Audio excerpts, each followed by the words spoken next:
Good morning, cadets. I'm Lieutenant Minakshi Gehlot, Associate NCC Officer, 11 Raj Army Wing, SPC government college Ajmer. मेरा आज का topic types of wounds and fractures, जिसमें हम जानेंगे कि कितने तरह के वुंड्स होते हैं और फ्रैक्चर्स होते हैं और उन्हें किस तरह से ट्रीट किया जाता है। Introduction of wounds. वुंड्स किसी भी तरह का मैकेनिकल फोर्स है जो कि सॉफ्ट टिश्यूज़ पर पड़ता है और उस फोर्स के कारण जो टिश्यूज़ हैं उस पर घाव क्रिएट होते हैं, यानी कि उस टिश्यू पर क्षति होती है। और वहाँ पर हमेशा ये देखते हैं कि वहाँ पे जो टिश्यू जो है वो टूट जाता है, टिश्यू के अंदर ब्रेकेज होता है।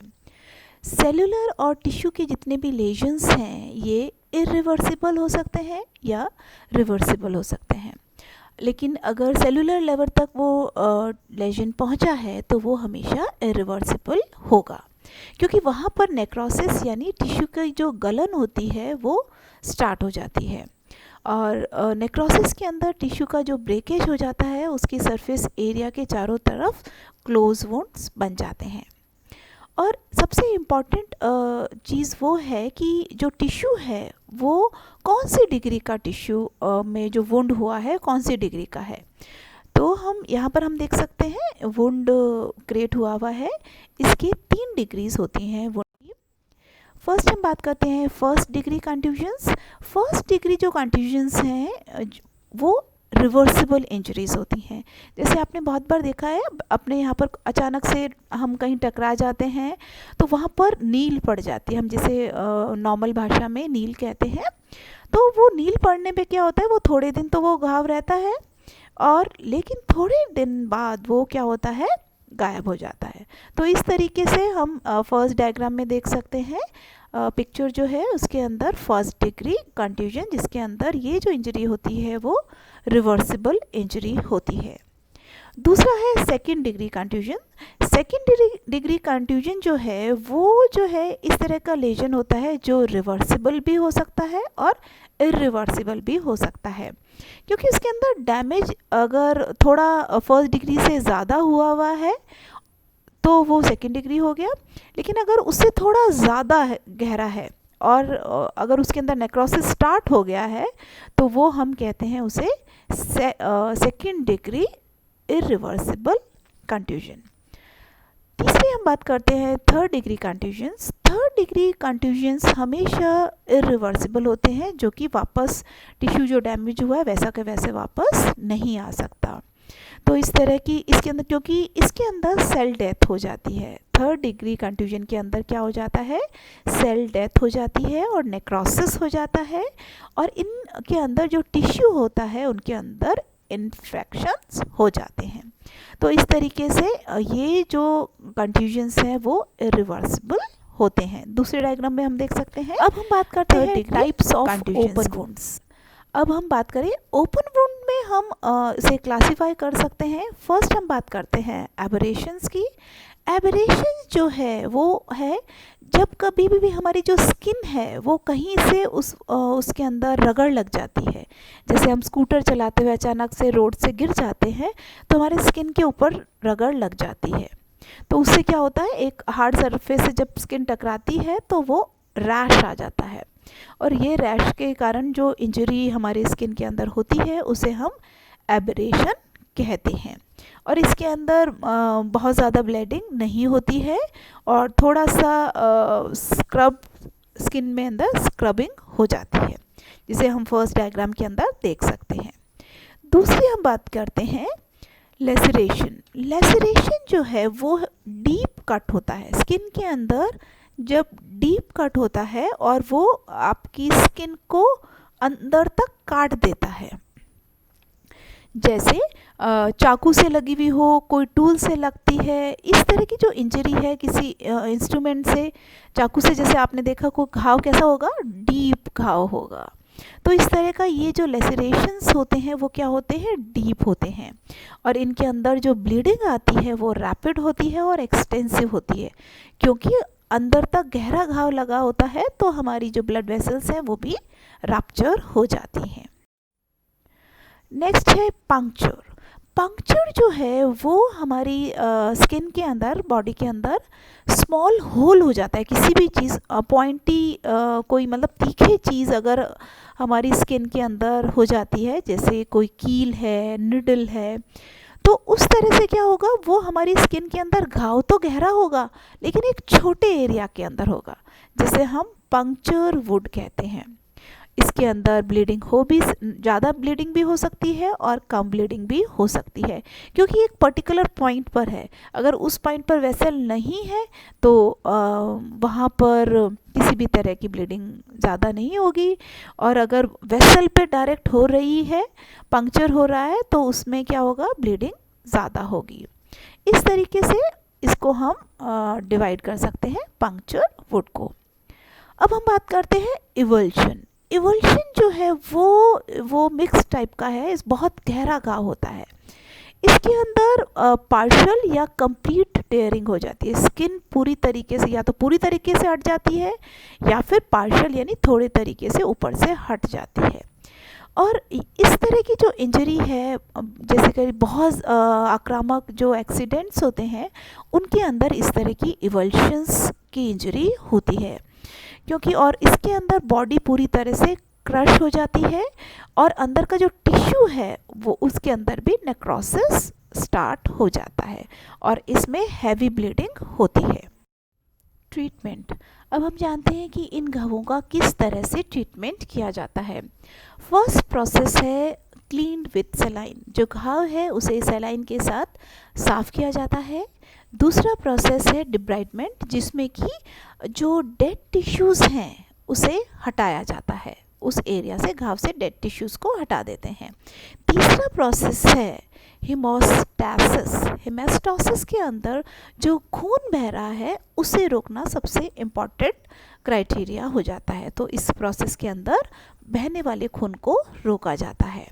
फोर्थ प्रोसेस के अंदर हम एनाटॉमिकल रिकंस्ट्रक्शंस जो है उसे करते हैं, और वहाँ पर जितने भी टिश्यूज़ हैं उनके अंदर हम टिश्यूज़ को उसी प्रॉपर जगह अरेंज करते हैं, और जितना भी दवाई है उसे लगा दिया जाता है, प्लस मैकेनिकल सपोर्ट दे दिया जाता है, बाहर से बैंडेज कर दिया जाता है। सेकेंडरी हीलिंग उन टिश्यूज़ के अंदर जहाँ पर कि सॉफ्ट टिश्यू बहुत ज़्यादा डैमेज हो जाता है वहाँ पर यूज़ होते हैं, और सेकेंडरी हीलिंग के अंदर उन जो ग्रैनुलेटेड टिश्यूज़ हैं, जो कि डीप टिश्यू हैं के मार्जिन्स हैं, वहाँ पर हम हीलिंग को किस तरीके से बढ़ाएं और वुंड का कंस्ट्रक्शंस जो है उसे रीएपिथेलाइजेशन का जो प्रोसेस है, जिसमें कि ऊपर की तरफ एपिथेलियम बननी शुरू हो जाएगी, वो सब प्रोसेस सेकेंडरी हीलिंग के अंदर आता है। फ्रैक्चर। अब हम बात करते हैं फ्रैक्चर की। फ्रैक्चर का मतलब है बॉडी के अंदर जितने भी मिनरलाइज्ड टिश्यूज़ जैसे कि बोन्स, इन पर अगर मैकेनिकल फोर्स लगता है और वहाँ पर बोन्स पर कोई क्षति होती है तो उसे हम कहते हैं फ्रैक्चर। इसके अंदर टिश्यू का ब्रेकेज होता है, जिससे कि मोस्टली बोन टिश्यूज़ जो हैं उन्हें हम फ्रैक्चर्स में काउंट करते हैं। इनके साथ जुड़े हुए सेलुलर जो टिश्यूज़ हैं, अगर उनके अंदर भी नेक्रोसिस स्टार्ट होता है तो इस तरह की जो डैमेज है वो इरिवर्सिबल होता है। बोन फ्रैक्चर जो है वो जब होता है तो वहाँ पर हाई मैकेनिकल फोर्स लगता है, तभी बोन का फ्रैक्चर होता है। कई बार बहुत सारी डिजीज़ बॉडी के अंदर हो जाती हैं जिससे कि बोन बहुत वीक हो जाती है, जिसे ऑस्टियोजेनेसिस इम्परफेक्टा, ऑस्टियोपोरोसिस या फिर बोन कैंसर, इन सब के अंदर बोन जो है बहुत डेलिकेट हो जाती है और थोड़े से फोर्स से ही फ्रैक्चर हो जाता है। स्ट्रेस फ्रैक्चर्स जो होते हैं वो बहुत ही कॉमन इंजरीज़ होती हैं, और इनके अंदर किसी भी बोन पर रिपीटेटिव और एक्सेसिव स्ट्रेस पड़ता रहता है, जिससे बोन डैमेज हो जाती है। बोन पर कितना डिग्री का प्रेशर पड़ रहा है उसको हम क्लासिफाई कर सकते हैं। फर्स्ट डिग्री कंट्यूजन्स जो हैं बोन पर वो ट्रांसवर्स फ्रैक्चर्स होते हैं, और ये जो फ्रैक्चर है वो क्या होते हैं, रिवर्सिबल होते हैं। सेकेंड डिग्री कंट्यूजन्स जो है वो उसके अंदर मल्टीपल फ्रैक्चर्स आते हैं, काफ़ी अलग अलग बोन्स उसके अंदर टूटती है, और ये जो है वो रिवर्सिबल भी हो सकते हैं और इरिवर्सिबल भी हो सकते हैं। लेकिन डिपेंड करता है, अगर नेक्रोसिस ज़्यादा हो गया है, जैसे थर्ड डिग्री के अंदर कम्यूटेटेड फ्रैक्चर्स होते हैं और इसमें बहुत सारी बोन्स जो हैं प्लस उसके अंदर टिश्यूज़ जो हैं वो भी रप्चर होता है। और थर्ड डिग्री कंट्यूजन्स जो हैं वो क्या होते हैं, इरिवर्सिबल होते हैं। Fractures can be also classified according to, अब हम फ्रैक्चर्स को क्लासिफाई कर सकते हैं। अब देखिए कि फ्रैक्चर के अंदर किस तरह का पैटर्न बना है, उस बेस पर हम उसे क्लासिफाई करते हैं। फर्स्ट है सिंपल, दूसरा है ट्रांसवर्स, तीसरा ऑब्लिक, चौथा स्पाइरल और पांचवा सेगमेंटल या मल्टी फ्रेगमेंटरी, यानी बहुत सारे फ्रेगमेंट्स के अंदर वो हो रहा है। और यहाँ पर बोन का जो पैटर्न है वो फर्स्ट डिग्री, सेकेंड डिग्री और थर्ड डिग्री पर डिपेंड करेगा कि वो रिवर्सिबल है या फिर इरिवर्सिबल। अब यहाँ पर जो बोन्स हैं उनके अंदर, जैसे बच्चे की जो बोन होती है वो इलास्टिक होती है और बहुत सॉफ्ट होती है, इलास्टिक होती है, तो उनके अंदर जो बोन की जो स्ट्रेंथ है वो बहुत जो तभी तो बच्चे बहुत ऊपर से कूद भी जाते हैं, तब भी उनका बोन में फ्रैक्चर आसानी से नहीं होता, क्योंकि इलास्टिसिटी होने की वजह से उसके अंदर जो मैकेनिकल स्ट्रेस को सहन करने की शक्ति बढ़ जाती है। फ्रैक्चर्स को हम अदर टाइप्स भी उसके क्लासिफाई कर सकते हैं। एक है कंप्लीट, इनके अंदर जो बोन का जो फ्रेगमेंट्स है वो कम्प्लीटली सेपरेट हो जाते हैं। इनकम्प्लीट जो है, इनके अंदर जो बोन के फ्रेगमेंट्स हैं वो जॉइंट रहते हैं। तो दो तरीके के कंप्लीट, जिसमें बोन्स दोनों अलग हो गई, और दूसरा है बोन के अंदर थोड़ा सा जुड़ा हुआ है लेकिन ब्रेकेज है, तो वो है इनकम्प्लीट फ्रैक्चर्स। क्लोज्ड फ्रैक्चर होता है, उसके अंदर जो स्किन वो है वो इंटैक्ट होती है, स्किन जुड़ी भी होती है।